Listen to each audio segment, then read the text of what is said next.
let's say a second coming now, David?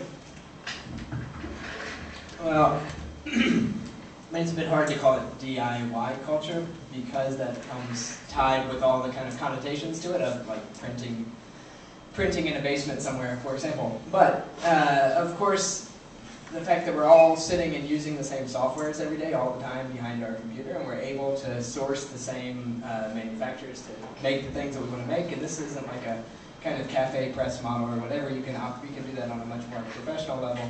Then of course all those roles are blurred and kind of crunched into individuals much more rather than spread across an infrastructure, and you don't require necessarily the facility to do all this. So in that way, sure, people will be making more and more things by themselves, for sure. I wouldn't call it DIY. I mean, Rob Walker talks a lot about sort of craft culture and how craft culture is sort of the new DIY and how that's had its resurgence in the last, 5 to 8 years, and that we're sort of seeing sort of it being commodified at this point. And I think that's true. But what we're not seeing, because I think we've sort of probably outgrown those sort of references, are sort of the other DIY pieces that are happening. That in a way, zine culture has actually sort of picked up again big in the art scene, and that there's a lot of art production that are being made out of pamphlets and sort of, cranking things out in basements and hacking Xerox machines. And I actually think that's kind of exciting, and it hasn't percolated quite back up to the top level yet. And I think places like Booga Booga in LA or Printed Matter here are sort of having a kind of reproduction that's not the same as, say, a commodified, like ready-made or craft production. But to follow up on that, I mean, do you think that there's such a thing as DIY?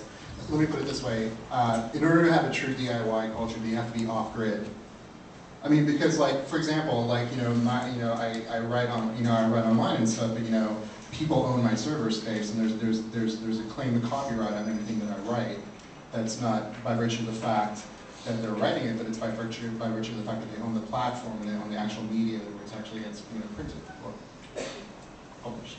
I mean, this is a question that Stephen Duncombe was talking about when we had the zine panel here last year about, is it possible to have a alternative culture when everything is being produced on, in something that's already sort of been copyrighted? And I think it raises a big question. So you have to, be potting around, in the dirt in order for it to be authentic. Well, Stephen Duncombe said, no, you can't. He said, Stephen Duncombe, one of the world's authorities on subculture, said, no more subcultures, they're dead, finished. Partly, he said there are no more subcultures because of the internet. That the internet has created a level playing field.